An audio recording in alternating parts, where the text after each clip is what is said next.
సతీష్ గారికి, తర్వాత సంఘస్థులైన మీకు దేవుని పేరిట వందనాలు తెలియజేస్తున్నాను. ఎంతైనా మన దేవుడు గొప్ప దేవుడు. మన ప్రతి పరిస్థితికి సరిపోయిన వాడు, నమ్మదగిన వాడు, చేయి విడవని వాడు. ఆయన నమ్ముకుని ఎవరు నష్టపోయిన వాళ్ళు ఎవరు లేరు. ప్రతి పరిస్థితిలో, ప్రతి అవసరతలో, ప్రతి ఇబ్బందిలో, ప్రతి ఇరుకులో మనం ఆయన దగ్గరికి వెళ్ళినప్పుడు, ఆయన దగ్గర యథార్థంగా మనం మన హృదయాలను కుమ్మరించినప్పుడు దేవుడు తప్పకుండా మన ప్రతి ఇబ్బందిలో, ప్రతి పరిస్థితిలో మనల్ని విడిపించగల దేవుడుగా మనకున్నాడు. కాబట్టి మనం చూసినప్పుడు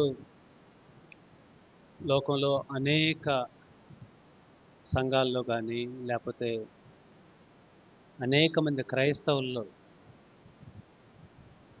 ఎంతో మోసం ఉంది. మనం చూసినప్పుడు చాలా సంఘాల్లో మనం చూస్తే నిజమైన ప్రభు అయిన యేసుక్రీస్తు వారు ఏమైతే బోధించారో అది బోధించట్లేదు. మనం 2 కొరింథీయులు రాసిన పత్రిక 11వ అధ్యాయంలో మనం చూసినప్పుడు అక్కడ మరొక సువార్త, మరొక క్రీస్తు, మరొక ఆత్మ అని ఉంటుంది. నిజమైన యేసు కాదు, నిజమైన సువార్త కాదు, నిజమైన పరిశుద్ధాత్మ అక్కడ లేని సంఘాలు మనం అనేకం చూస్తాం. మనం మత్తయి సువార్తలో కూడా మనం చూస్తాం. కొండ మీద ప్రసంగంలో ప్రభు అయిన యేసుక్రీస్తు వారు ఆ కొండ మీద ప్రసంగంలో చెప్తూ నాశనం పోయే దారి విశాలంగా ఉంటుంది, అయితే జీవంకు పోయే మార్గం ఎంతో ఇరుగ్గా ఉంటుంది. దాన్ని కనుగొనే వాళ్ళు కొద్దిమందే అండి, అతి కొద్ది మందే ఉంటారు.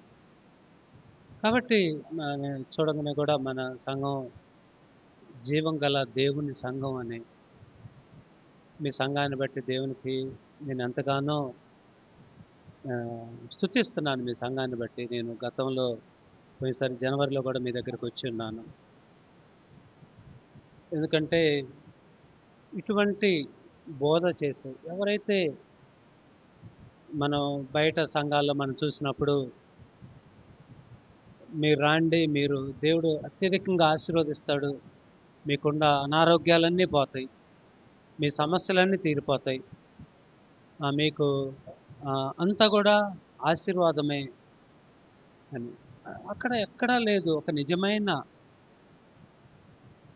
యేసు ఆ విధంగా మనకు చెప్పలేదు. మనం చూసినప్పుడు ప్రభువైన యేసుక్రీస్తు వారు ఎటువంటి శ్రమలు అనుభవించి ఈ లోకంలో ఆయన జీవించి జయ జీవితం జీవించి ఎటువంటి పాపం లేనివాడుగా ఈ భూమి మీదకి వచ్చాడో, ఈ భూమి మీద జీవించాడో మనం 1 యోహాను పత్రిక 2వ అధ్యాయం 5, 6 వచనాలు ఒకసారి మనం చూద్దాం. 1 యోహాను పత్రిక 2వ అధ్యాయం 5, 6 వచనాలు. ఆయన వాక్యము అవును, పరిపూర్ణమాయను.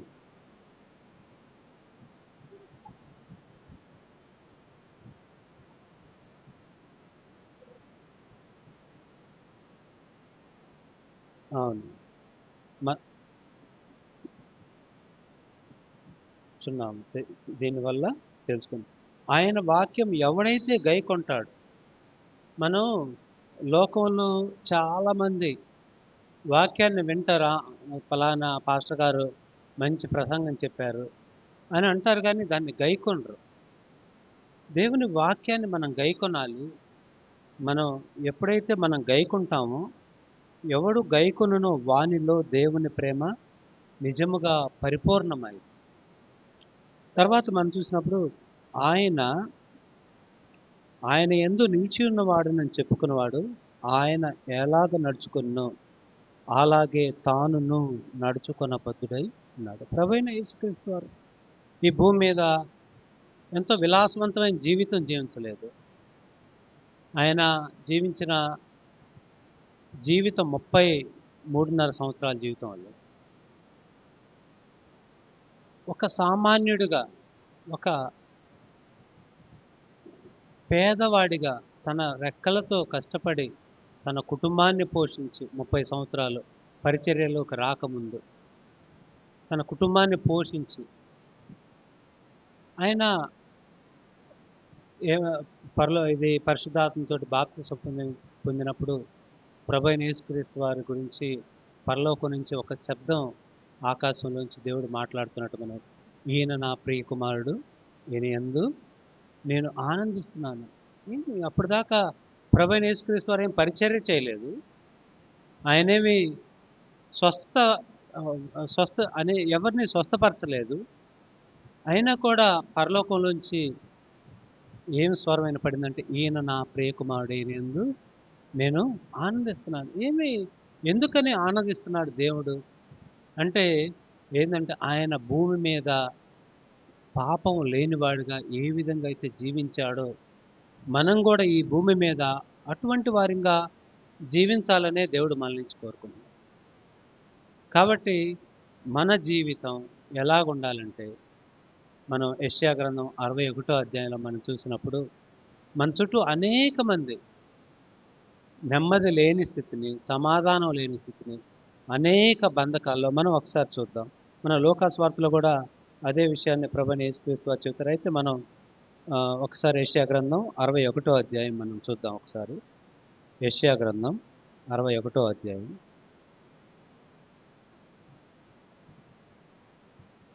అవును.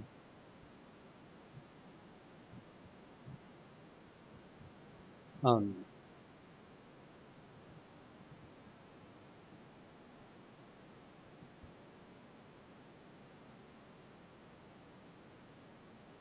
హితవత్సరమును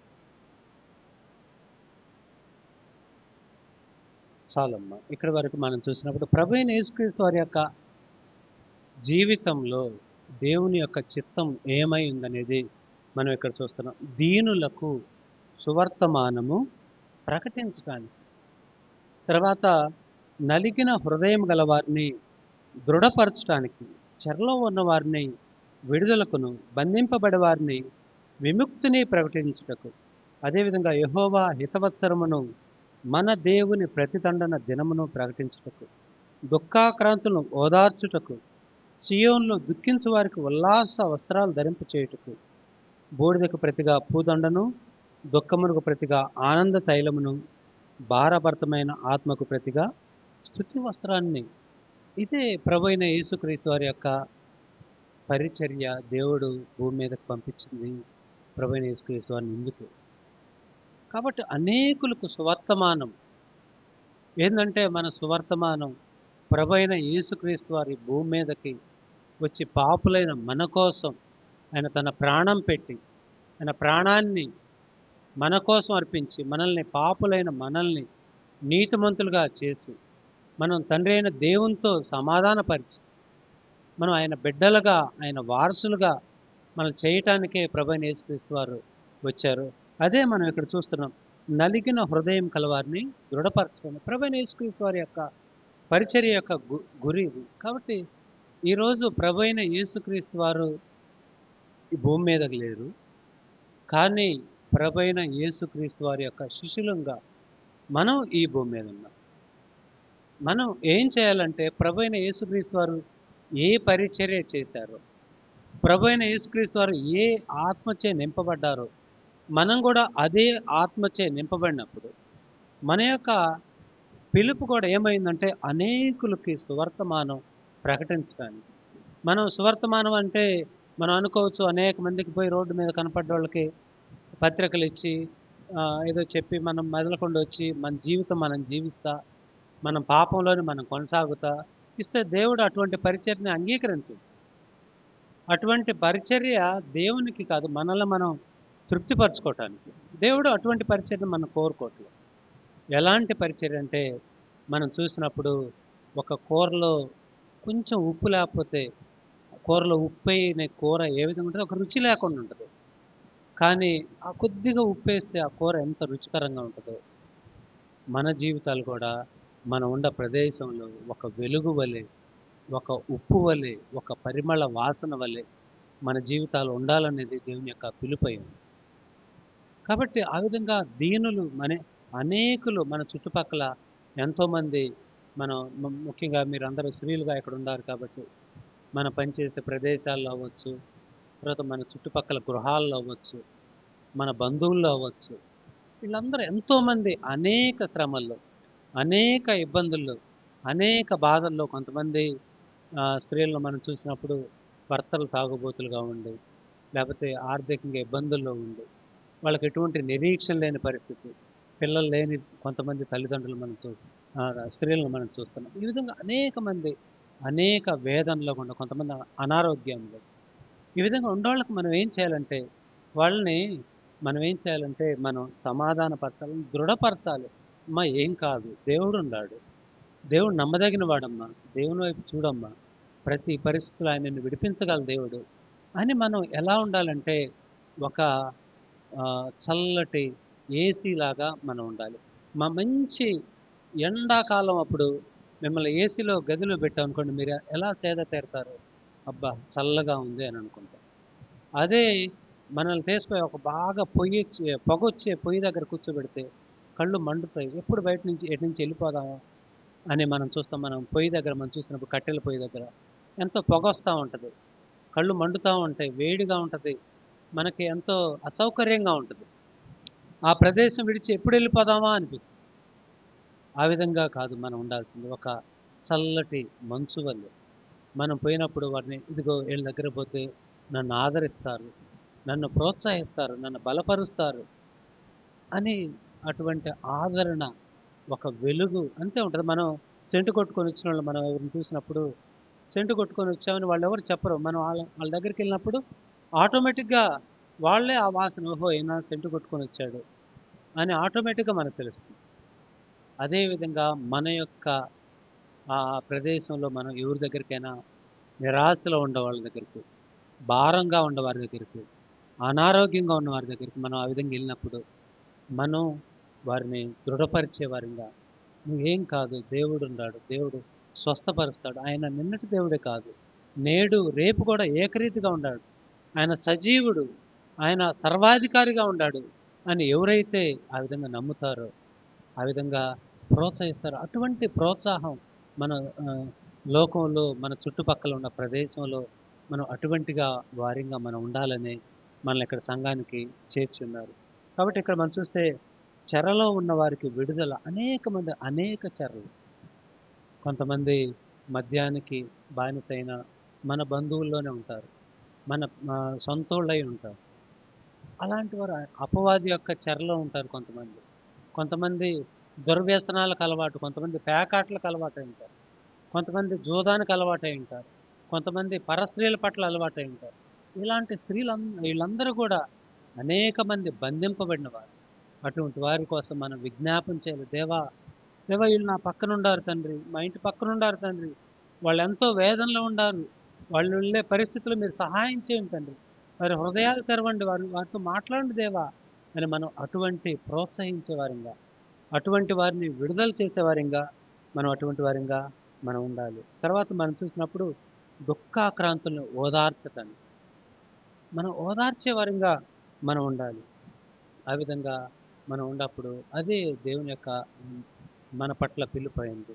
మనం దేవుని దగ్గరికి వెళ్ళినప్పుడు మనందరి గురి ఏం గురంటే బల నమ్మకమైన దాసుడా, మంచి దాసుడా, అదే మన గురి. మిగిలిన ఏమైనా ఉండొచ్చు, ఏమైనా ఉండకపోవచ్చు కాక. మన గురి ఏమైందంటే బల నమ్మకమైన మంచి దాసుడా, అదే మన గురి. అదే మన అంతిమ లక్ష్యం. దేవుని దగ్గర మనం కోరుకోవాల్సింది అదే. దేవా, ఈ భూమి మీద అనేక సమస్యలు ఉండొచ్చు, అనేక ఇబ్బందులు ఉండొచ్చు, అనేక శ్రమల్లో గుండా నేను వెళ్ళాల్సి ఉండొచ్చు. అయినా కూడా దేవా, నేను మాత్రం నిన్ను విడిచిపెట్టను. దేవా నా పట్ల ఈరోజు నీ ప్రణాళిక ఏమైందో తెలియదు. దేవా నేను ఒక్కళ్ళకన్నా కానీ ప్రోత్సహించే అటువంటి అవకాశాన్ని నాకు కల్పించు దేవా. అనేక మంది దేవా మా ప్రాంతంలో, మా గ్రామంలో, మా ఇంటి చుట్టుపక్కల అనేక మంది నిరాశలో ఉన్నారు దేవా. అనేక మంది ఆర్థికంగా ఇబ్బందులు ఉన్నారు. దేవా వీళ్ళకి నేను మీకోసం ప్రార్థిస్తున్నాను దేవా. మీరు విషయంలో మీరు సహాయం చేయండి. వారి హృదయాలు తెరవండి అని ప్రత్యేకంగా స్త్రీలైన మీరు అటువంటి భారభరితమైన పరిచర్ను కలిగి ఉండాలి. ఆ విధంగా మనం దేవుని దగ్గరికి వాళ్ళని నడిపించాలి కానీ, మనం ఏదో పత్రిక ఇచ్చో, లేకపోతే ఏదో ఇక్కడికి వస్తే మీకు అన్ని ఆశీర్వాదాలే, మీకు శ్రమలు ఏముండవు, అంతా సౌకర్యంగా ఉంటుందని చెప్పలేదు దేవుడు. దేవుడు మనల్ని ఎక్కడుంచాడంటే చీకటైనటువంటి అంధకారమైన లోకంలో జ్యోతిని వలె మనల్ని ఉంచారు. ఒక జ్యోతి అంటే ఒక లైటు. మన గ్రామంలో కరెంట్ అంతా పోతే ఒక ఇన్వర్టర్, ఒక చిన్న టార్చ్ లైట్ వేస్తే అక్కడ వెలుగుంది, అక్కడికి వెళ్ళొచ్చు మనం. అదిగో అక్కడేదో ఉంది అని మనం గుర్తిస్తాం. అదేవిధంగా మన చుట్టుపక్కల ఎంతో అంధకారం లోకంలో, మన లోకంలో పరిస్థితులు చూసినప్పుడు ఎంతో మోసం, ఎంతో భ్రష్టత్వం, ఎంతో పాపం, ఎంతో వ్యభిచారం, ఎంతో ధన వ్యామోహం ఎన్నీ ఉండే పరిస్థితులు. ఈ పరిస్థితుల్లో మనం ఎలాగుండాలంటే నిజమైన తృప్తి కలిగిన వారిగా, మన ఒక్కరి యొక్క నిరీక్షణ ఒకరోజు నేను దేవునితో పాటు ఉండబోతున్నాను. నా ప్రతి పరిస్థితి దేవుని అనుమతి లేకుండా నా జీవితంలో ఒక్కటి కూడా జరగదు. నా జీవితంలో ఏది జరిగినా అది దేవుని అనుమతితోటి జరుగుతుంది అని ఎవరైతే అటువంటి గురిని కలిగి, అటువంటి విశ్వాసాన్ని కలిగి ఉంటారో అటువంటి వారినే దేవుడు ఈరోజు కోరుకుంటున్నారు. అటువంటి వారు వేల మంది ఉండరు, కోట్ల మంది ఉండరు, అతి కొద్ది మంది ఉంటారు. మనం లోకంలో మనం చూసినప్పుడు అనేక మంది క్రైస్తవులు అంటున్నారు, ఇప్పుడు మనం చూసినప్పుడు శ్రమల కాలం, 40 రోజులు శ్రమ కాలం. ఎవరైనా కానీ నిజంగా మనం చూసినప్పుడు ఏ భర్త అయినా కానీ ఒక సంవత్సరంలో తన భార్య 40 రోజులు నేను పవిత్రంగా ఉంటా, మిగిలిన 315 రోజులు, 320 రోజులు నేను ఎవరు పెడితే వాళ్ళకి తిరుగుతా అంటే ఏ భర్త అంగీకరించు. కనీసం వారం రోజులు 360 రోజులు, 365 రోజులు సంవత్సరంలో రోజులు, 360 రోజులు నేను నీతో ఉంటాను. ఒక 5 రోజులు ఎవరు వేరే ఊరు వచ్చి వేరే ఊరితోటి నేను కొన్నాళ్ళు గడిపి వస్తానంటే ఏ భర్త అంగీకరించు. అదేవిధంగా 364 రోజులు నేను నీతో ఉంటాను, ఒకరోజు నేను నీతో ఉండను అని అంటే ఏ భర్త అంగీకరించు. కాబట్టి మనం 365 రోజులు మన ప్రతి దినం మన సిలువను ఎత్తుకొని మనం లూకాసు వార్త 9వ అధ్యాయం ఒకసారి చూడండి. లూకాసు వార్త 9వ అధ్యాయం 23వ వచనం మనం చూద్దాం ఒకసారి. లూకాసు వార్త 9వ అధ్యాయం అవును,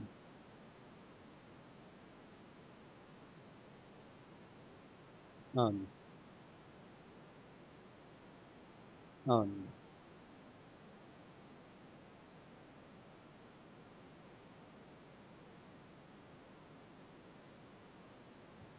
చాలమ్మా. ఇక్కడ వరకు మనం చూసినప్పుడు 9:23లో ఎవరితోటి అన్నాడు? కొంతమందితో అనలా. ఆయన అందరితో అంటున్నాడు. ఏమంటున్నాడంటే, ఎవడైనను నన్ను వెంబడింపగోరిన యెడల తన్ను తాను ఉపేక్షించుకొని మన స్వయాన్ని మనం విడిచిపెట్టాలి. మన స్వయం నుంచి మనం విడుదల పొందాలి. దేవా నా చిత్తం కాదు, ప్రభువైన యేసుక్రీస్తు యోహాను 6లో నా చిత్తం నెరవేర్చుకోవటానికి నేను రాలేదు, నా తండ్రి చిత్తం నెరవేర్చుకోవాలి నేను ఈ భూమి మీదకి వచ్చాను.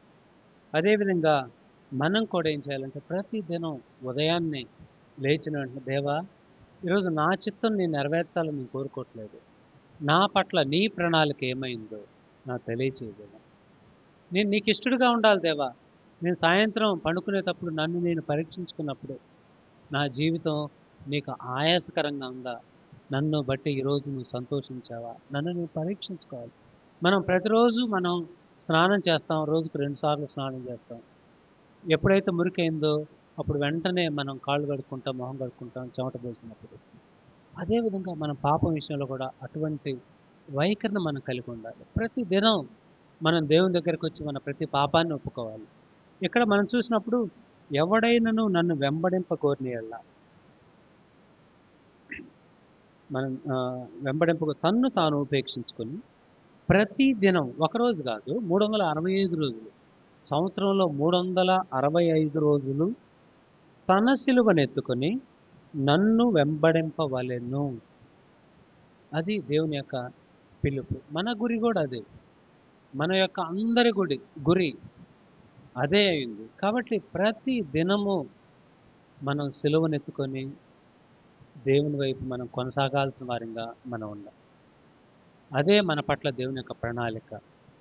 ఎప్పుడైతే మన సొంత చిత్తాన్ని మనం విడిచిపెడతామో, దేవుని చిత్తం మనం ఎప్పుడైతే చేస్తామో, అప్పుడు దేవుడు మనల్ని బట్టి సంతోషించే దేవుడుగా ఉంటాడు.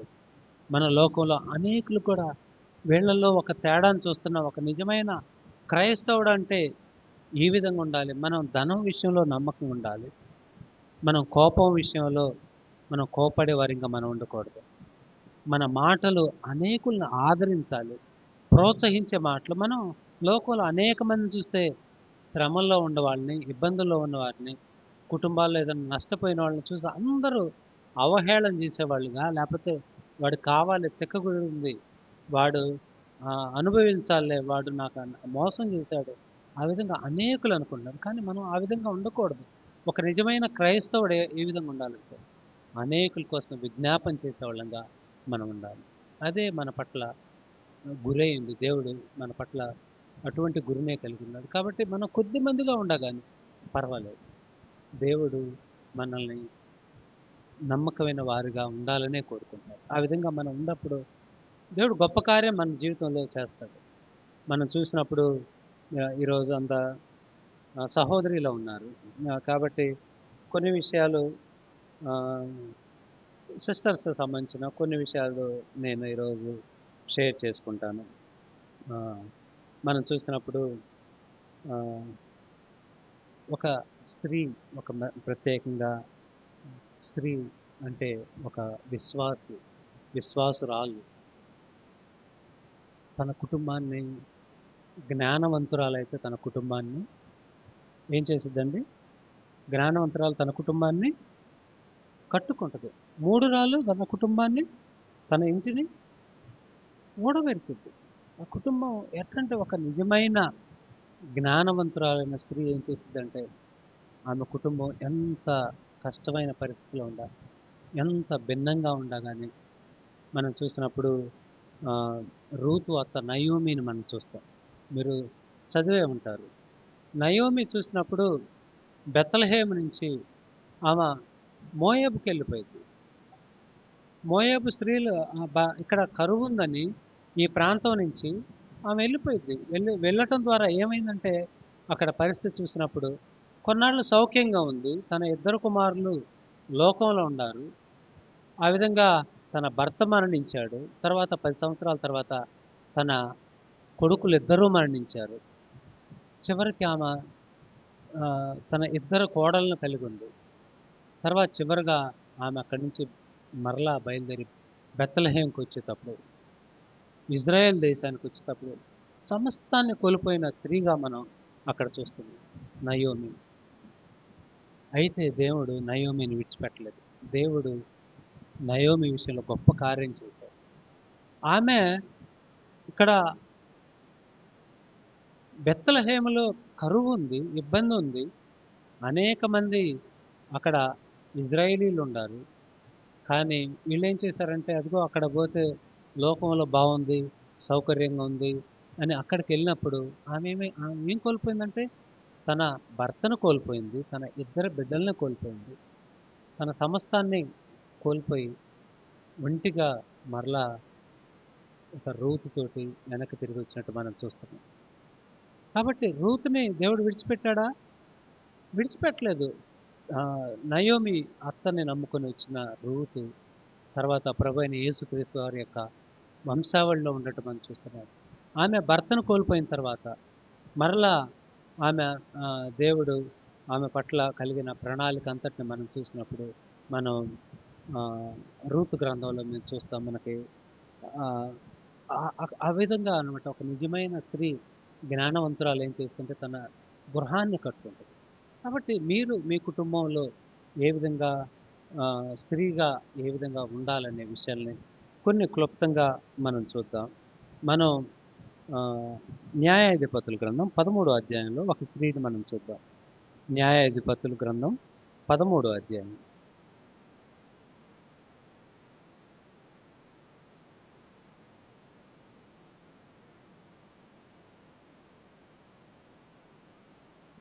హ్మ్. చదవమ్మా. ఇక్కడ మనకు తెలుసు మనోహ అనే ఒక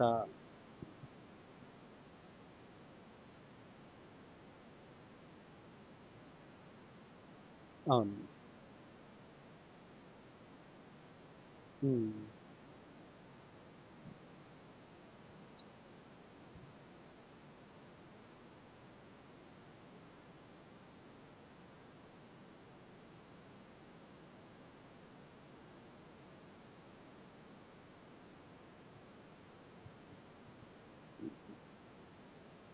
వినకుండాము. ఆ!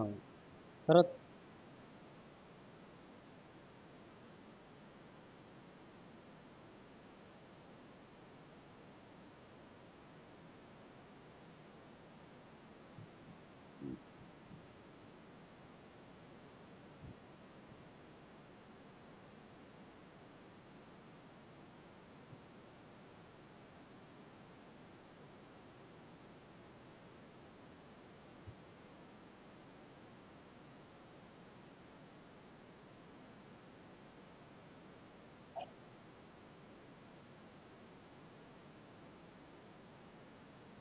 చాలమ్మా. ఇక్కడి వరకి మనం చూద్దాం. ఇక్కడ మనం చూసినప్పుడు మనోహ అనే ఒక జోరియా పట్టణస్థుడు ఒకతన్ని మనం ఇక్కడ చూస్తున్నాం. దాను వంశస్థుడు అతను. అయితే అతనికి భార్య గొడ్రాలై ఉంది. పిల్లలు లేరు. అయితే దేవుని యొక్క యెహోవా దూత ఆ స్త్రీకి ప్రత్యక్షమై, "ఇదిగో నువ్వు గొడ్రాలువు, నీకు కానుపు లేకుండా ఉంది గదా! అయితే నువ్వు గర్భవతివై కుమారుని కంటావు" అని ఆ విధంగా దేవదూత మాట్లాడినప్పుడు, యెహోవా దూత మాట్లాడినప్పుడు, మనం 6 వచనంలో మనం చూసినప్పుడు ఆహ్, ఆ స్త్రీ తన పెనిమిటి యొద్దకు వచ్చి, దైవజనొకడు నా యొద్దకు వచ్చెను. ఇక్కడ మనం 6 వచనం దగ్గర కొద్దిగా మనం ఆగుదాం. ఆమె ఏం చేసిందంటే, దేవుని యొక్క యెహోవా దూత ఎప్పుడైతే ఆమెకు ప్రత్యక్షమైందో, ఆమె నిర్ణయం తీసుకోలేదు. ఆమె ఏం చేసిందంటే, మొట్టమొదటగా ఎవరి దగ్గరకొచ్చిందంటే, తన భర్త, తన పెనిమిటి యొద్దకు వచ్చినట్టు మనం చూస్తున్నాం. పెనిమిటి యొద్దకు వచ్చి ఆమె చెప్పింది. అదే సిట్యుయేషన్ మనం ఆదికాండంలో మనం చూసినప్పుడు ఆదాము, అవ్వల విషయంలో మనం చూస్తే, అవ్వ ఏం చేసిందంటే, తన భర్తని మీద ఆధారపడలా. అపవాది ఎప్పుడైతే ఆహ్, అవ్వని ఈ విధంగా మోసం చేసిందో, అప్పుడేం చేసింది, ఆమె సొంతగా నిర్ణయం తీసుకుంది. తన భర్త మీద ఆధారపడలేదు. ఇక్కడ మనం చూసినప్పుడు ఈ మనోహ భార్య ఏం చేస్తుందంటే, మొట్టమొదటగా ఎక్కడికెళ్ళిందంటే తన భర్త, తన పెనిమిటి దగ్గరికి వెళ్ళినట్టు మనం చూస్తున్నాం. కాబట్టి ఒక నిజమైన జ్ఞానవంతురాలైన స్త్రీ ఏం చేసిందంటే, తన భర్త దగ్గరికి వెళ్ళేటట్టు మనం చూస్తున్నాం. వెళ్తుందనే విషయాన్ని మనం చూస్తున్నాం. తర్వాత మనం చూసినప్పుడు 8వ వచనంలో కూడా మనం చూస్తే, అందుకు మనోహ తర్వాత నా ప్రభువా! నీవు పంపిన దైవజనుడు మరలా మా యొద్దకు వచ్చి, పుట్టబోవు ఆ బిడ్డకు మేము ఏమేమి చేయవలెనో దానికి మాకు నేర్పునట్లు దయచేయమని యెహోవాను వేడుకుంది. కాబట్టి ఇక్కడ మనోహ ఏమ ఆమె స్త్రీ వచ్చి మనోహ భార్య వచ్చి తన భర్తకు చెప్పిందిట, నాకు యెహోవా దూత ప్రత్యక్షమై నాతో మాట్లాడాడు.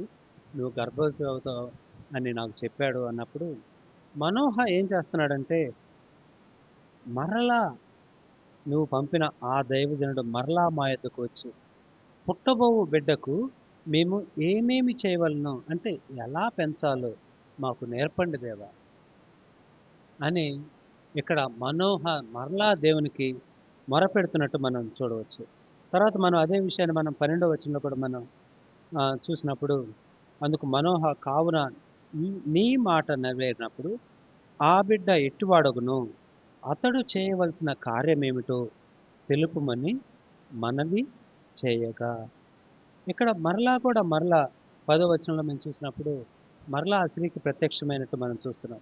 ఆమె ఏం చేస్తుందంటే త్వరగా పరిగెత్తుకొని వచ్చి పురుషుడు నాకు కనపడినతో చెప్పినట్టు మనం చూస్తున్నాం. అప్పుడు మనోహ లేచి తన భార్య వెంబడి ఆ మనుషుని ఎద్దకు వచ్చి, ఈ స్త్రీతో మాట్లాడేవాడు నీవేనా అని అతన్ని అడగ్గా, అతడు నేనే అనెను అనే విషయాన్ని మనం చూస్తున్నాం. కాబట్టి ఒక నిజమైన జ్ఞానవంతురాలైన, దేవుని భయం కలిగిన, విశ్వాసురాలైన స్త్రీ అయినటువంటి మనోహ భార్య ఏం చేసిందంటే, తన సొంత నిర్ణయం ఆమె తీసుకోలేదు. తన సొంత నిర్ణయం ఆమె తీసుకోకుండా, తన భర్త దగ్గరకొచ్చి భర్త మీద ఆధారపడింది. ఒక ఆ విధంగా ఆధారపడినప్పుడు ఆ కుటుంబానికి భద్రత ఉంటదనే విషయాన్ని మనం చూడొచ్చు. మనం ఆ విధంగా మనం చూసినప్పుడు తర్వాత 15వ వచనంలో కూడా ఒక మేక పిల్లని సిద్ధపరిచి, నీ సన్నిధిన ఉంచే వరకు నువ్వు ఆగుమని అతను మనవి చేసుకున్నాడు. యెహోవా దూతతో చెప్పగా, యెహోవా దూత నీవు నన్ను నిలిపిన నీ భోజనం నేను తినను. నీవు దహనబలి అర్పించనుద్దేశించిన యెహోవాకే దాన్ని అర్పించవలనని మనోహతో చెప్పినట్టు మనం చూస్తున్నాం. కాబట్టి ఇక్కడ మనం తర్వాత చూస్తే గనుక ఆహ్, 20వ వచనంలో ఎట్లనగా జ్వాలలు బలిపీఠం మీద నుంచి ఆకాశమునకు లేచుచుండగా యెహోవా దూత బలిపీఠం మీదనున్న ఆ జ్వాలలో పరమునకు ఆరోహణమాయెను. మనోహయు అతని భార్యయు దాన్ని చూచి నేలకు సాగిపడిరి సాగిలపడిరి.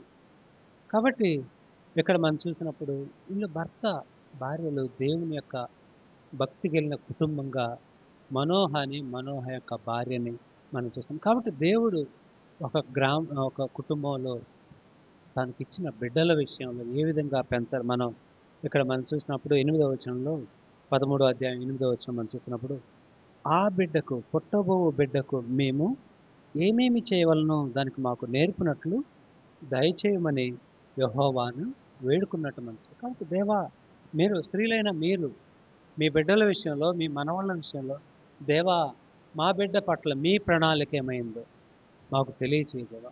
మా బిడ్డల్ని ఏ విధంగా పెంచుకోవాలో మాకు నేర్పించు దేవా. మీ భయంలో, మీ భక్తిలో మా బిడ్డలను పెంచటానికి అటువంటి కృపను, సహాయాన్ని మాకు అవసరం దేవా.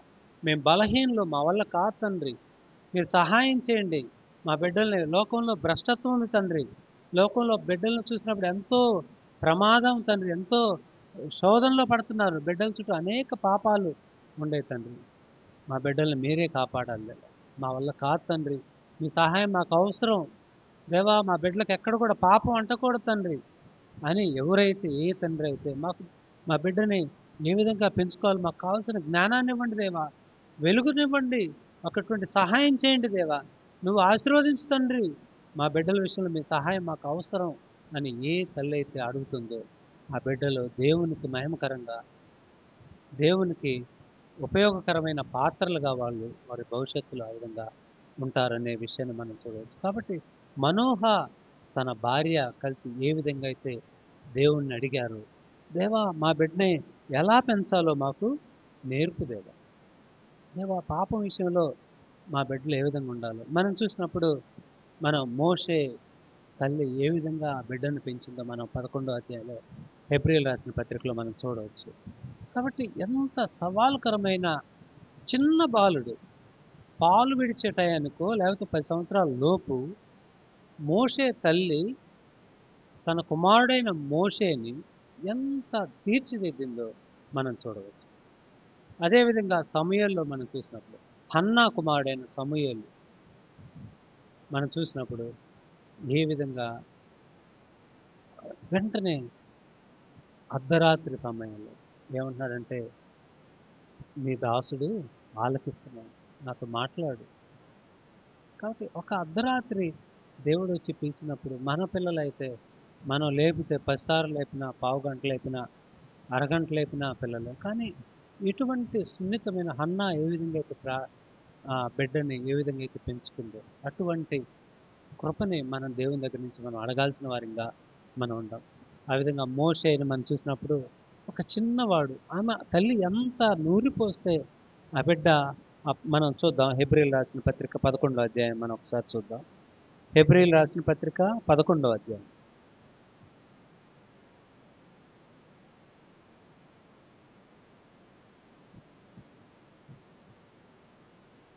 అవును.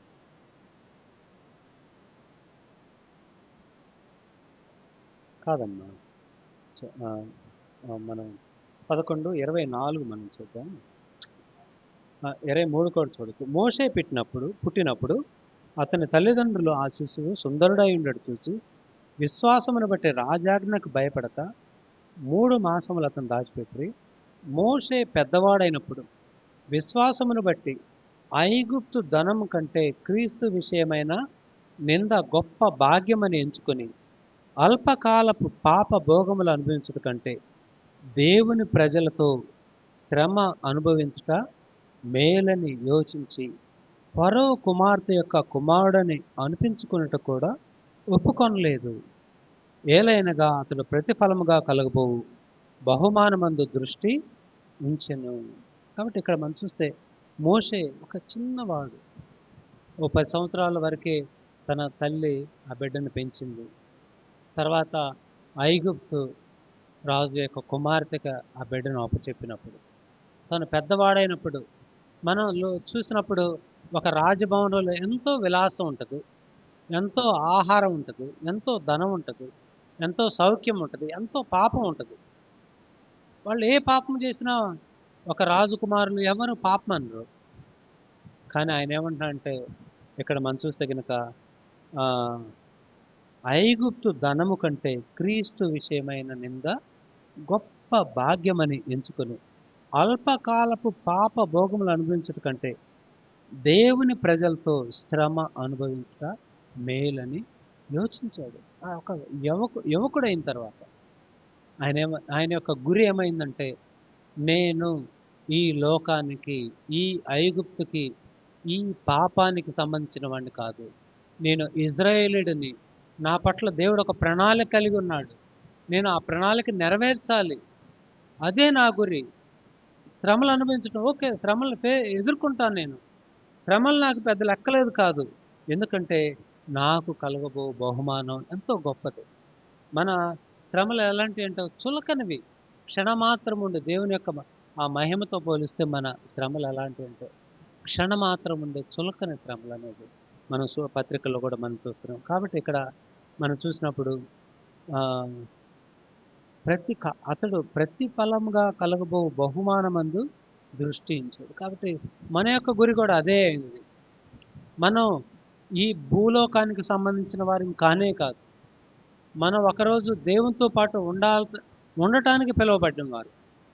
కాబట్టి మనం ఈ భూమి మీద ఏముంది, ఏం సంపాదించాం, ఏం ఇచ్చాం, ఇవన్నీ కాదు. దేవుడు మన ప్రతి అవసరతను తీరుస్తారు. ఎవరైతే దేవుని యొక్క రాజ్యాన్ని, నీతిని ఎవరైతే వెతుకుతారో అటువంటి వారికి సమస్తం కూడా అనుగ్రహిస్తారని మనం మత్తయి సువార్తలో మనం చూస్తాం. కాబట్టి దేవుడికి ఒక రాజ్యాన్ని మనం వెతకాలి.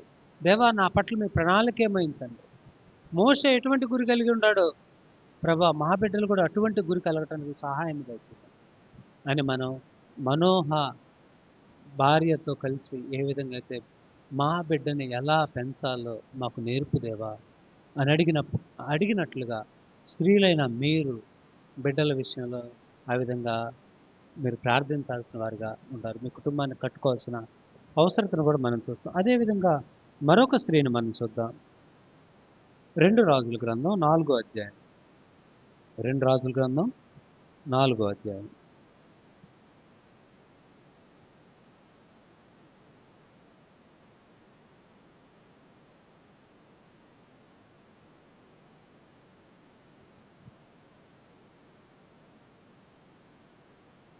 8వ వచనం చూద్దాము. 4 అధ్యాయం 8వ వచనం. ఎలీషా ఆ!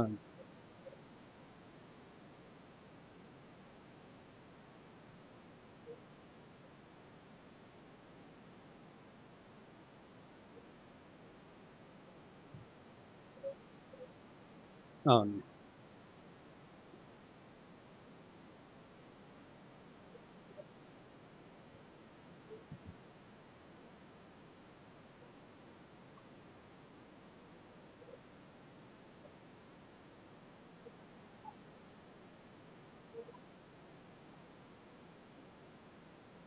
హ్మ్.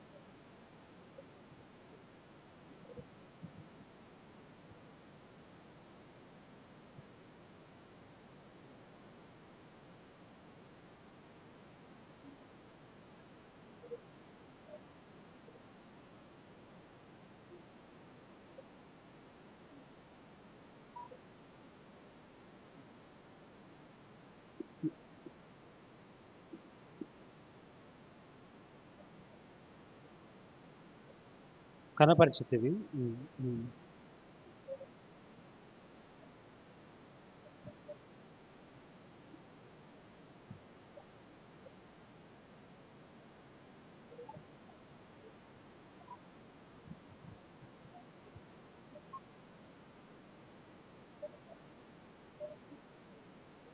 చాలమ్మా ఇంతవరకు చూద్దాం. మనం ముందు ఇంతవరకు చూద్దాం. ఇక్కడ మనం చూసినప్పుడు 8వ వచనంలో మనం చూస్తే, ఒక షూనేమి పట్టణానికి చెందిన ఒక గనురాలైన ఒక స్త్రీని మనం ఇక్కడ చూస్తున్నాం. ఒక గనురాలుగా ఉంది. మనం గనురాలు అంటే ఆమె ఎంతో గొప్ప స్త్రీ. బహుశా వాళ్ళకెంతో సంపదలు ఉండొచ్చు. ఎంతో మంది పని వాళ్ళు ఉండొచ్చు. లేపోతే చాలా ఆస్తులు ఉండొచ్చు.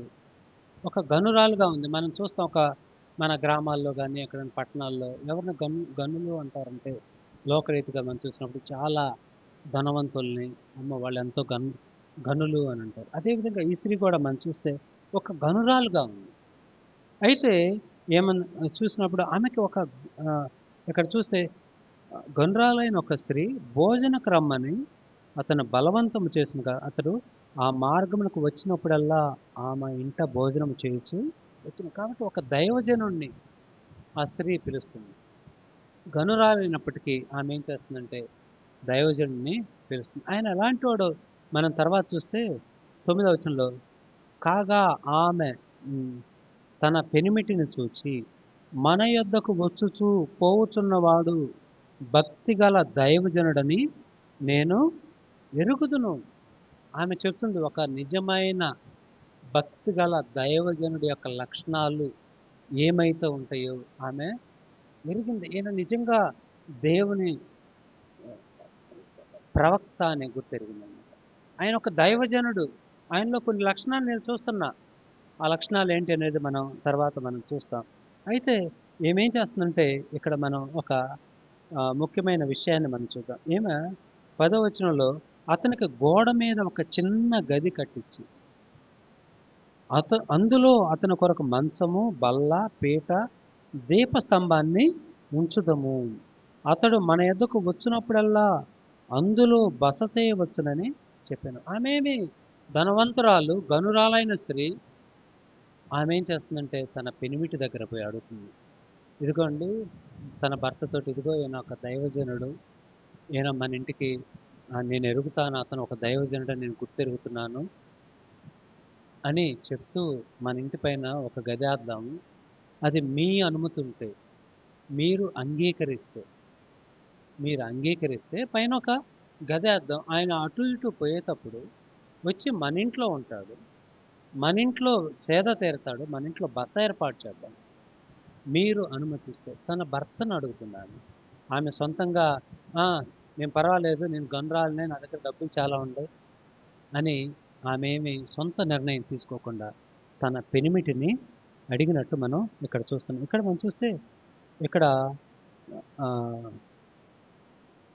ఆహ్, నుంచుదాం 10వ వచనంలో అతను మన యొద్దకు వచ్చినప్పుడల్లా అందులో బస చేయవచ్చునని చెప్పాను. దానికి తన భర్త అంగీకరించాడు. ఆమె ఏం చేసిందంటే ఆ గదిలో ఆహ్, అతడు అక్కడ ఒకానొక దినమున వచ్చి ఆ గదిలో వచ్చి అక్కడ పడుండెను. పిమ్మట అతడు తన దాసుడైన గెహజీని పిలిచి ఈ శూనేమీయురాల పిలువమనగా వాడు ఆమెను పిలిచెను. ఆమె వచ్చి అతని ముందర నిలవబడినప్పుడు అతడు నీవు ఇంత శ్రద్ధాభక్తులు మా యందు కనపరిచితివి, నీకు నేనేమి చేయాలి?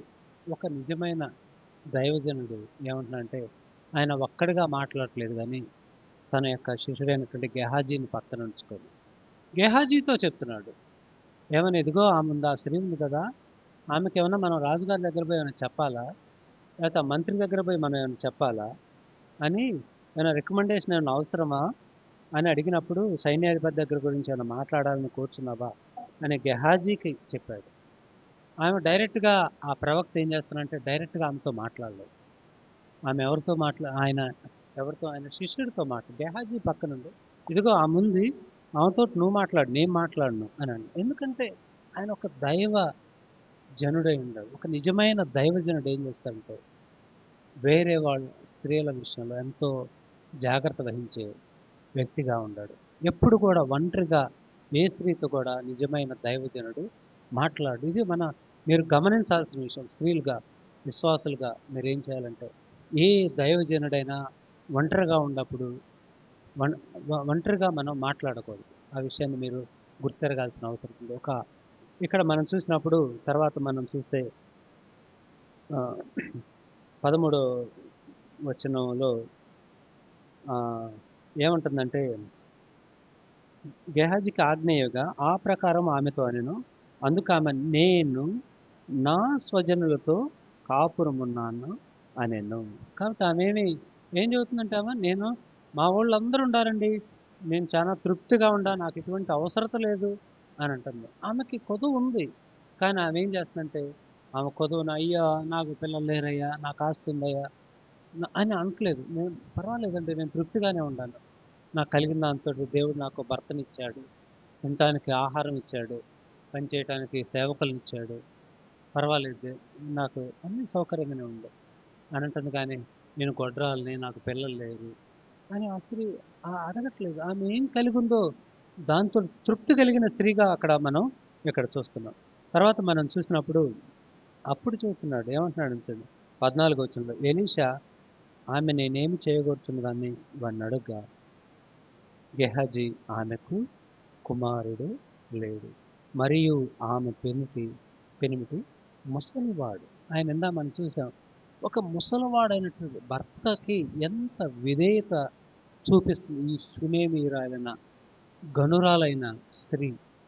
భర్త ముసలివాడు. మనం ముసలివాళ్ళు అయితే పక్క పో, నాకు తెలుసు నువ్వేది నాతో మాట్లాడింది, నేను నిర్ణయం తీసుకుంటాను అని చెప్పలేదు. ఆ ముసలివాడైనప్పటికీ, అవిశ్వాసి అయినప్పటికీ ఆమె ఏం చేస్తుందంటే తన భర్తకి లోబడి ఉన్న స్త్రీగా మనం ఇక్కడ చూస్తున్నాం. ఇక్కడ మనం చూసినప్పుడు ఆమె ఏమంటుందంటే ఆమె భర్త ముసలివాడండి. గేహజీ చెబుతున్నాడు. ఆమెకి కుమారుడు లేడు, బిడ్డలు లేరండి. అయినా కూడా ఆమె ఏంది అంత తృప్తిగా ఉంది. నాకేం కొదవ లేదండి. నేను మా వాళ్ళందరూ ఉండారు, మా బంధువులు ఉండారు, నాకు పర్వాలేదండి, ఏ కొదవ లేదండి అని ఎందుకు చెప్తుందంటే ఆమె కంటే ఇబ్బందుల్లో ఉండేవాళ్ళు, ఆమె కంటే కష్టాల్లో ఉండేవాళ్ళు, ఆమె కంటే శ్రమల్లో ఉండేవాళ్ళు వాళ్ళని చూసి ఆమె ఏమంటుందంటే ఓకే పర్వాలేదు, దేవుడు నాకు ఇచ్చింది చాలా సంతోషకరమైన జీవితం. మేబీ లేకపోయినా పిల్లలు లేకపోయినా పర్వాలా, దేవుడి యొక్క ప్రణాళిక ఏమైందో నాకు తెలియదు, నాకు పిల్లలు లేదు, ఓకే పర్వాలేదు అని ఆ స్త్రీ ఆ విధంగా అనుకుంటుంది. మనం కూడా ఏం చేయాలంటే మనం ఎప్పుడు కూడా మన పైన వాళ్ళను, మనకంటే ఉన్నతంగా ఉన్న వాళ్ళని ఎప్పుడు మనం చూడకూడదు. మనకంటే కింద వారిని మనం చూసినప్పుడు దేవా నా జీవితంలో చేసిన మేలు దేవా, నాకు ఒక ఇల్లు ఇచ్చావు, నాకు ఒక కుటుంబాన్ని ఇచ్చావు, నాకు బిడ్డల్ని ఇచ్చావు దేవా, నేను తినడానికి ఆహారం ఇచ్చావు ప్రభా. అనేక మందికి ఆధిక్యత లేదు తండ్రి. లోకంలో మనం చూసినప్పుడు బయట దేశాలు, కొన్ని దేశాలు, కొన్ని ప్రాంతాలు మనం చూసినప్పుడు తినటానికి ఆహారం లేని వాళ్ళు ఎంతోమంది ఉన్నారు. ఏ రోజు ఎవడొచ్చి కాల్చి చంపుతాడు, యుద్ధ భయం. పిల్లల భవిష్యత్తులో మనం కొన్ని ప్రాంతాలు మనం చూసినప్పుడు కనీసం పైనుంచి ఆహారం పడేస్తుంటే కింద ఏరుకోవటానికి వెళ్ళిన వాళ్ళని గాలిలో కాల్పు సరిపో వాళ్ళని చంపేసినట్టు కూడా మనం చూస్తాం. మనం ఆఫ్రికా దేశాలు కానీ, గాజా, ఆఫ్ఘనిస్తాన్ ఇలాంటి దేశాల్లో చూసినప్పుడు ఎంతో కరువైన పరిస్థితులు, ఎంతో ఇబ్బందికరమైన పరిస్థితులు.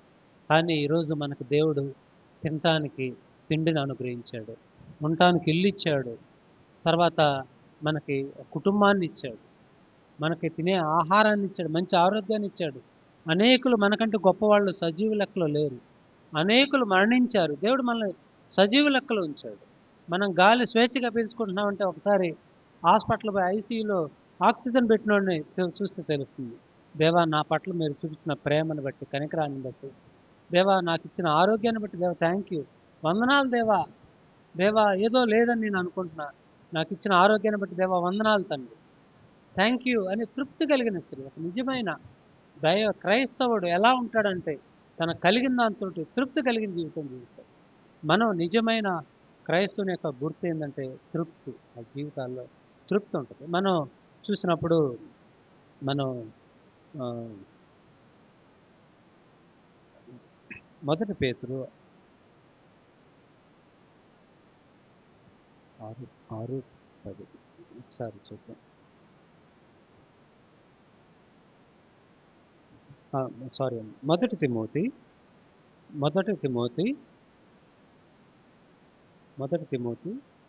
6 అధ్యాయం చూడండమ్మా. 6 వచనం. మొదటి తిమోతి 6 అధ్యాయం 6 వచనం.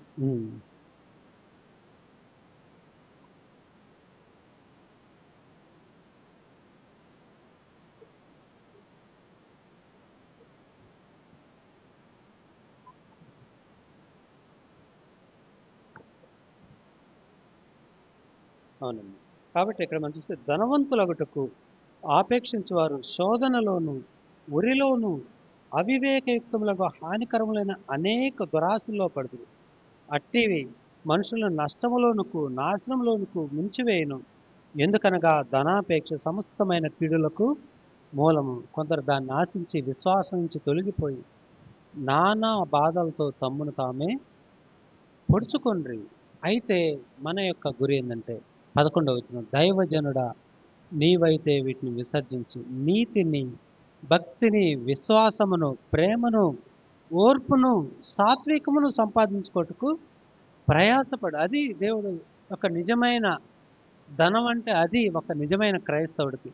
ఏమేంటి అంటే ఇక్కడ మనం చూస్తే నీతి, భక్తి, విశ్వాసము, ప్రేమ, ఓర్పు, సాత్వికాన్ని మనం సంపాదించుకోవాలి. కాబట్టి నువ్వు ఈరోజు ఎంత సంపాదించావంటే ఏం సంపాదించావు మనం? దేవా నా జీవితంలో నీతి ఉండాలి. దేవా నా జీవితంలో నా అన్యాయంగా నేను ఒక్కరి దగ్గర కూడా ఒక్క రూపాయి కూడా నేను తీసుకోకూడదు. నేను కష్టపడిందే నాకు ఉండాలి దేవా. ఇతరుల దగ్గర నుంచి నేను రుణంగా దానంగా నేను తీసుకోకూడదు. ఎందుకంటే నేను అడుక్కునేవాడిని కాదు దేవా. నేను నిజమైన నీ బిడ్డని, నేను పనిచేసుకోవడానికి శక్తినిచ్చావు దేవా. నేను పనిచేసే విషయంలో నమ్మకం ఉంటానికి సహాయం చేయి అని మనం దేవుణ్ణి అడగాల్సిన వారిగా మనం.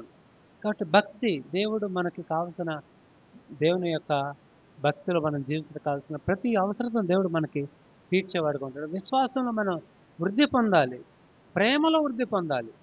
తర్వాత ఓర్పు, మన జీవితాల్లో ఓర్పు ఎదగాలి. మనం అనేక విషయాల్ని మనం సహించు వారిగా మనం ఉండాలి. తర్వాత సాత్వికాన్ని మనం సంపాదించుకోవాలి. ఇక్కడ మనం చూసినప్పుడు 6వ అధ్యాయంలో సంతుష్టి సహితమైన దైవభక్తి గొప్ప లాభ సాధనం.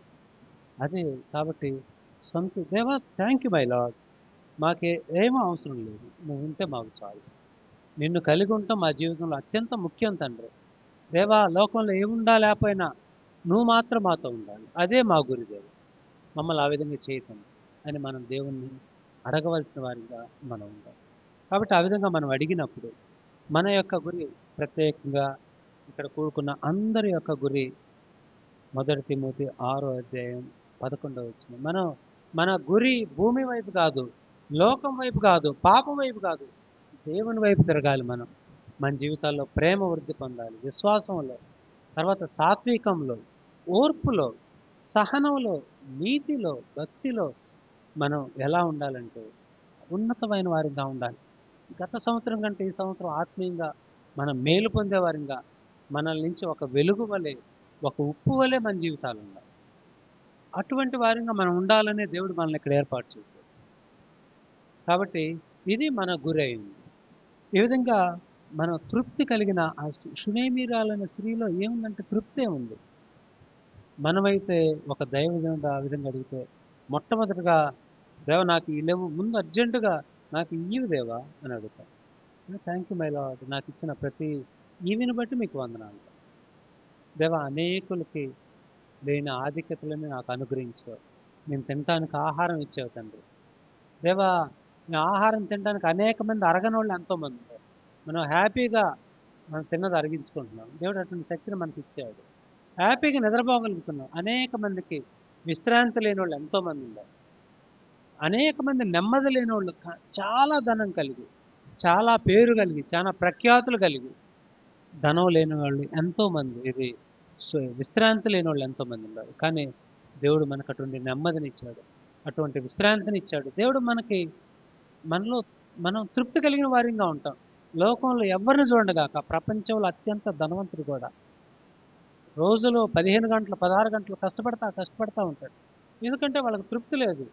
ధనం ఎట్టి పరిస్థితుల్లో మనకు తృప్తిని ఇవ్వదు అని మనం గుర్తెరగాల్సిన అవసరం ఉంది. ఎవరు తృప్తిపరుస్తారంటే కేవలం ఎవరి హృదయంలో అయితే దేవునితో నింపబడి ఉంటుందో అటువంటి వారు తృప్తి కలిగి ఉంటారు. మనం అటువంటి వారిగా మనం ఉండాలి. మన ఇంట్లో ఫ్యాన్ లేకపోయినా, కూలర్ లేకపోయినా, ఇంటి ముందు బండి లేకపోయినా, ఇంట్లో సామాను అతి కొద్దిగుండా పర్వాలా. దేవుడు అన్యాయస్తుడు కాదు. మన ప్రతి అవసరతను తీరుస్తాడు. అంత గొప్ప దేవుడిని మనం కలిగి ఉన్నాం. కాబట్టి ఈ విధంగా మనం చూసినప్పుడు ఈ శూనేమిరాల గురించి మరలా ఒకసారి మనం వెళ్దాం. 2 రాజుల గ్రంథం 4వ అధ్యాయానికి. 2 రాజుల గ్రంథం 4వ అధ్యాయంలో శూనేమిరాలైన స్త్రీని మనం చూద్దాం. 4వ అధ్యాయం మనం చూసిన పాత నిబంధనలో 309వ పేజీ ఉంది. 14వ వచనంలో ఎలీషా ఆమె నేనేమి కోరుకుంటున్నదని వారిని అడగ్గా గెహాజీ చెబుతున్నాడు, ఈమెకు కుమారుడు లేడు మరియు ఆమె పెనిమిటి ముసలవాడని అతనితో చెప్పాను. అందుకతడు ఆమెను పిలువమనగా వాడు ఆమెను పిలిచెను. ఆమె వచ్చి ద్వారమందు నిలవగా ఎలీషా మరుసటి ఏడు ఈ ఋతువున నీ కౌగిట కుమారుడుందని ఆమెతో అన్నాడు. కాబట్టి ఇక్కడ మనం చూసినప్పుడు ఈ స్త్రీ విషయంలో మనం చూసినప్పుడు ఆమెకు కుమారుణ్ణి అనుగ్రహించారు. కాబట్టి దేవుణ్ణి నమ్ముకున్న వాళ్ళకి మనం ఇందాక చూసాం రూతు విషయంలో తన భర్తను కోల్పోయింది. ఏమీ లేదు. నీ జనమే నా జనము, నీ దేవుడే నా దేవుడు, నువ్వెక్కడ మరణిస్తే నేను అక్కడే మరణిస్తానని తన అత్తైన నయోమితో అన్న రూతు వచ్చిన తర్వాత ఆమె భర్తని పొందుకుంది, కుటుంబాన్ని పొందుకుంది, అదేవిధంగా కుమారుణ్ణి పొందుకుంది. అనేకులకి ఆశీర్వాదకరంగా ఆమె ఉన్నట్టు మనం చూస్తున్నాం. కాబట్టి ఆ విధంగా మనం చూసినప్పుడు ఈ స్త్రీ కూడా మనం చూస్తే గనురాలైన స్త్రీ విషయంలో కూడా మనం చూస్తే ఈమెకు కుమారుడు లేడు అని గెహాజీ చెబుతున్నాడు. ఆమె ఏం చెబుతుంది, నాకన్నీ తృప్తి, నా నా నేను నా స్వజనులతో కాపురం ఉన్నాను, నాకేం కొదవలేదు అని ఆ స్త్రీ చెప్తుంటే గెహాజీ ఈమెకు కుమారుడు లేడండి అని చెప్తుంది. కాబట్టి అటువంటి తృప్తి కలిగిన జీవితాన్ని మనం చూస్తున్నాం. తర్వాత మనం చూస్తే కనుక ఆ బిడ్డ మరణిస్తాడు. అప్పుడు ఆమె ఏం చేస్తుందంటే మీ అందరికి దాదాపు ఇదంతా తెలిసే ఉంటుంది. నేను తర్వాత మనం 23వ వచనం మనం ఒకసారి చూద్దాము. నేడు అమావాస్య కాదే, విశ్రాంతి దినం కాదే, అతని యొద్దకు ఎందుకు పోదు అని అడగ్గా ఆమె నేను పోవటం మంచిదని చెప్పి గాడిదకు గంత కట్టి తాను ఎక్కి తన పనివానితో శీఘ్రంగా తోలింది. నేను నీకు సెలవిచ్చితే గానీ నిమ్మళగా తోలవద్దని ఆ ప్రకారమే ఆమె కర్మేలు పర్వతమందు ఆ దైవజనుడికి వచ్చింది. దైవజనుడు దూరం నుండి ఆమెను చూసి, అదిగో ఆ శూనేమీరాలు, నీవు ఆమెను ఎదుర్కొనుటకై పరుగున పోయి నీవును నీ పెనిమిటి నీ బిడ్డయును సుఖముగా ఉన్నారా అని అడుగ్గా తన పనివాడైన గెహాజీతో చెప్పి పంపిన. అందుకు ఆమె సుఖముగా ఉన్నామని చెప్పింది. ఆమె నేను సుఖంగా ఉందా ఆమె? ఇక్కడ మనం చూసినప్పుడు ఆ బాలుడు ఏమయ్యాడంటే మరణించాడు. కానీ ఆమె ఏంటంటే ఆ దైవజనుడు ఉన్నాడు, నా బాలుడు మరణించి ఉండొచ్చు కాక, నేను ఆ దైవజనుడి దగ్గరికి వెళ్ళినప్పుడు దైవజనుడు తప్పకుండా నా కుమారుడిని బతికిస్తాడనే గురిని కలిగింది. ఇక్కడ మనం చూసినప్పుడు ఆమె ఏం చెబుతుంది, నేను సుఖంగానే ఉన్నాను అని అంటుంది. ఆమె బిడ్డ చనిపోయాడు, ఆమె ఏమంటుందంటే నేను సుఖంగానే ఉన్నాను అనే విషయాన్ని మనం ఇక్కడ చూడవచ్చు. కాబట్టి ఆమె వెంటనే ఏమి ఇదైపోలేదు. తర్వాత మనం చూస్తే పిమ్మట ఆమె కొండ మీద ఉన్న దైవజనుల దగ్గరకు వచ్చి అతనికి కాళ్ళు పట్టుకుని గెహాజీ ఆమెను తోలుబయటకు దగ్గరకు రాగా దైవజనుడు ఆమె బహు వ్యాకులముగా ఉన్నది, యెహోవా ఆ సంగతి నాకు తెలియజేయక మరుగు చేసిన ఆమె జోలికి పోవద్దని ఆమెతో ఆజ్ఞ. అప్పుడు ఆమె కుమారుడు కావాలని నేను నా ఏలువాడిని నిన్ను అడుగుతున్నా, నన్ను భ్రమ పెట్టవద్దని నేను చెప్పలేదా అని అతనితో మనవి చేయగా, నీ నడుము బిగించుకొని నా దండం చేతి పట్టుకుని పొమ్ము, ఎవరైనా నీకు ఎదురు పడినేళ్ళ వాటికి నమస్కరించవచ్చు. ఈ విధంగా మనం చూసినప్పుడు ఆ విధంగా ఆ బిడ్డని బతికించినట్టు కూడా మనం చూస్తున్నాం. కాబట్టి ఒక గనురాలైనటువంటి ఎంతో ధనవంతురాలైనటువంటి ముసలివాడైనటువంటి భర్తకి కూడా ఆమె ఏం చేసిందంటే లోబడి ఉన్నట్టు మనం అక్కడ చూస్తున్నాం. ఒక విశ్వాసురాలైన స్త్రీ ఏం చేయాలంటే తన భర్తకు లోబడాల్సిన అవసరం ఉంది. ఆ విధంగా ఉన్నప్పుడు దేవుడు ఆశీర్వదిస్తాడనే విషయాన్ని మనం ఇక్కడ చూడవచ్చు. కాబట్టి మనం సామెతల గ్రంథంలో కూడా మనం చూస్తే ఒక నిజమైన స్త్రీ ఏ విధంగా, ఒక విశ్వాసురాలు ఏ విధంగా ఉండాలనే విషయాలు మనం కొన్ని విషయాలు మనం క్లుప్తంగా చూద్దాం. మనం సామెతల గ్రంథం 31వ అధ్యాయం మనం చూద్దాం. సామెతలు 31వ అధ్యాయంలో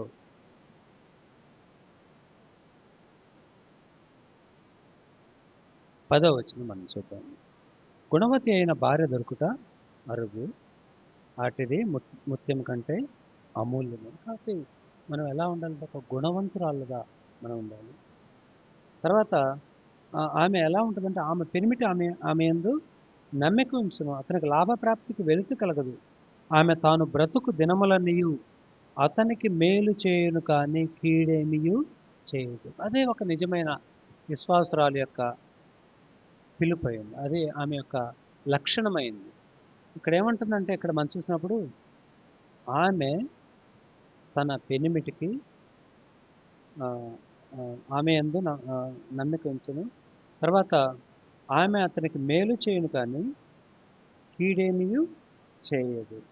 తర్వాత ఒక విశ్వాసురాలు యొక్క స్త్రీని మనం చూసినప్పుడు 15వ వచనం, ఆమె చీకటితోనే లేచి తన ఇంటి వారికి భోజనము సిద్ధపరచును, తన పనికత్తెలకు బత్తెము ఏర్పరచును. ఆమె పొలమును చూచి దాన్ని తీసుకును, తాను కూడబెట్టిన ద్రవ్యం పెట్టి ద్రాక్ష తోట ఒకటి నాటించును. ఆమె నడికట్టు చేత నడుం బలపరుచుకొని చేతులతో బలంగా పనిచేయదు. కాబట్టి ఇక్కడ మనం చూస్తే ఆమె ఏం చేస్తుందంటే చీకటితోటే లేచింది. అదే ఒక నిజమైన విశ్వాసురాలు యొక్క లక్షణం. ఉదయాన్నే లేచి బిడ్డల కోసం మొరపెట్టి బిడ్డల కోసం ప్రార్థించి, ఆ విధంగా ఒక స్త్రీ ఆ విధంగా ఉంటుందనే విషయాన్ని మనం ఇక్కడ చూస్తున్నాం. తర్వాత మనం చూస్తే కనుక ఆమె ఏం చేసిద్దంట, చేతులతో బలంగా పనిచేస్తుంది. మన స్త్రీ ఎలా చేస్తుందంటే బలంగా పనిచేసింది. తర్వాత మనం చూస్తే 26వ వచనంలో మనం చూస్తే జ్ఞానము కలిగి తన నోరు తెరుచును. తర్వాత 27వ వచనం, తన ఇంటి వారి నడతలు బాగుగా కనిపెట్టును, పని చేయకుండా ఆమె భోజనము చేయదు. కాబట్టి ఆమె కుమారులు లేచి ఆమె ధన్యురాలందరూ. తర్వాత మనం 23వ వచనం కూడా చూస్తే ఆమె పెనిమిటి దేశ పెద్దలతో కూడా కూర్చుండును, గవని యొద్ద పేరు కొన్నవాడై ఉండును అనే విషయాన్ని మనం చూస్తున్నాం. కాబట్టి ఆమె ఎలాగంటే మన 20వ వచనం కూడా, దీనులకు తన చేయి చాపును, దరిద్రులకు తన చేతులు చాపును. కాబట్టి ఆ విధంగా ఒక నిజమైన విశ్వాసురాలైన స్త్రీ యొక్క లక్షణాలను మనం చూస్తున్నాం. ఆమె ఏం చేస్తుందంటే తన భర్తకి ఎప్పుడు కూడా మేలు చేసేదిగా ఉంటుంది. కాబట్టి తర్వాత మనం చూస్తే కనుక ఆమె చీకటితో లేచి తన ఇంటి వారికి భోజనం సిద్ధం చేసింది. మనం ఎలా ఉంటున్నాం అనేది మనం పరిశీలించుకోవాల్సిన అవసరం ఉంది. ఆమె నడికట్టు చేత నడుమును బలపరుచుకొని చేతులతో బలంగా పనిచేసేదండి. కొంతమంది ఊరక చేసినట్టు నటించేవారుగా ఉంటారు. కానీ ఈ స్త్రీ ఎలా ఉందంటే ఒక నిజమైన విశ్వాసురాలు ఏం చేస్తుంది, బలంగా పనిచేస్తుంది. ఆమె ఏ పనికి వెళ్తే అక్కడ కష్టపడి పనిచేస్తుంది. మనం ఎక్కడ కూడా మనం ఊరక ఉచితంగా ఒకళ్ళ దగ్గర కూడా రూపాయి మనం తీసుకునే వారిగా మనం ఉండకూడదు. అదేవిధంగా ఆమె నోరు ఎట్లంటే 26 వచనం, జ్ఞానము కలిగి తన నోరు తెరిచి. మన నోరు తెరిచేటప్పుడు మనం చాలా జాగ్రత్తగా మనం ఉండాలి. మనం ఎక్కడ కూడా ఇతరులను తృణీకరించే వారిగా మనం ఉండకూడదు. ఈ విషయంలో మనం ఎంతో వెలుగు కలిగి ఉండాల్సిన వారిగా మనం ఉండాలి. కాబట్టి ఈ విధంగా మనం చూసినప్పుడు అనేక విషయాల్ని మనం చూడవచ్చు. తర్వాత మీ అందరికీ ప్రత్యేకంగా కొన్ని 4 వాగ్దానాలు, పిల్లల విషయంలో మనం కొన్ని వాగ్దానాలు మనం చూద్దాం. యెషయా గ్రంథం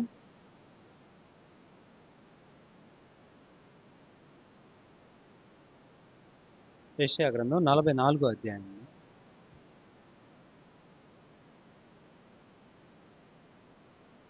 44వ అధ్యాయంలో, నీ సంతతి మీద నా ఆత్మను కుమ్మరించెదను, నీకు పుట్టిన వారిని నేను ఆశీర్వదించగలను అనే విషయాన్ని మనం చూస్తాం. కాబట్టి దేవుణ్ణి అడగాలి. ఇది ఒక వాగ్దానం. మనం దేవుణ్ణి అడిగినప్పుడు దేవుడు తప్పకుండా ఈ ఈ వాగ్దానాన్ని మన బిడ్డల పట్ల నెరవేర్చే దేవుడిగా ఉన్నాడు. అదేవిధంగా మనం చూస్తే 49లో కూడా నీ పిల్లలను నేనే రక్షించేదను. 49, 25 వచనంలో చివర ఉంటుంది. కాబట్టి మన బిడ్డల్ని మనం రక్షించలేము. బయటికి వెళ్ళినప్పుడు పరిస్థితులు ఎలా ఉంటాయో మనకు తెలియదు. కాబట్టి నీ పిల్లలను నేనే రక్షించేదను అనే విషయాన్ని కూడా మనం చూస్తున్నాం. తర్వాత మనం చూసినప్పుడు 54 అధ్యాయంలో కూడా నీ పిల్లలందరూ యెహోవా చేత 13, 54, 13 ఉపదేశము నొందుదురు, నీ పిల్లలకు అధిక విశ్రాంతి కలుగును. కాబట్టి ఈ విధంగా అనేక వాగ్దానాలను మనం చూడవచ్చు. కాబట్టి దేవుణ్ణి మనం అడిగినప్పుడు దేవుడు తప్పకుండా మన ప్రతి పరిస్థితిలో ప్రతి అవసరతను తీర్చువాడుగా ఉన్నాడు. కాబట్టి మనం ప్రార్థన చేసుకుందాం. దేవుడు ఇచ్చిన సమయాన్ని బట్టి దేవుని దగ్గరకు వద్దాం. ప్రత్యేకంగా దేవా, ఈ విధంగా మేము కూడుకోవటానికి ఇచ్చిన ఆధిక్యతను బట్టి మీకు వేల స్తోత్రాలు తండ్రి. దేవా, నేను ఇక్కడ సహోదరులు ఉండగా నేను ప్రభా నేను మాట్లాడిన మాటలన్నింటినీ నా హృదయాల్లో భద్రపరచుకునే విధంగా అది కృపను దయచేయండి. కుటుంబాలని కట్టుకోవాలి తండ్రి. నేను కుటుంబ బలమే సంఘ బలం నాయన.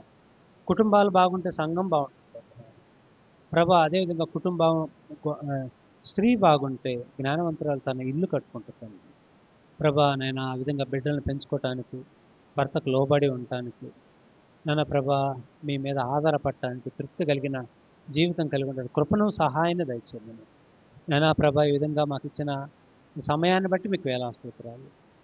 తృప్తి కలిగిన వారిని మేము ఉండటానికి కృపను దయచేయండి. మా బిడ్డలను పెంచుకోవటానికి మాకు ఇచ్చిన వాగ్దానాలని యెషయా గ్రంథం ప్రకారం నాయన మీ పాదాల దగ్గరికి వస్తున్నాం. మా బిడ్డల పట్ల అన్నీ స్వతంత్రించుకునేటానికి సహాయం చేయండి. మీ దగ్గర మేము పొందుకునే వారిగా చేయండి. నమ్మదగిన వాడు తండ్రి, చేయి విడవని వాడు తండ్రి. నాయనా ప్రభా, ఈ విధంగా మేము కూడుకొని మీ జీవంగా మాట్లాడటానికి ఇచ్చిన మీ సన్నిధిని బట్టి కూడా మీకు వేల స్తోత్రాలు. సంఘాన్ని జ్ఞాపకం చేసుకోమని, ప్రతి అవసరం తీర్చమని, ఆత్మీయంగా బలపరచమని, ఇక్కడ ఒక వెలుగు వలె ఉండటానికి అటువంటి సహాయాన్ని దయచేయండి. నాయనా ప్రభా, సంఘస్థులందరినీ జ్ఞాపకం చేసుకోండి. నాయనా ప్రతి పరిస్థితుల్లో మీరే తోడుగా ఉండమని, ప్రతి పరిస్థితుల్లో మీ వైపు చుట్టానికి కావాల్సిన సహాయాన్ని వారికి దయచేయండి. ప్రభు అయిన యేసుక్రీస్తు నామములో ఈ ప్రార్థన అడిగి పెట్టుకుంటున్నాం తండ్రి. ఆమేన్. Thank you. వందనాలు.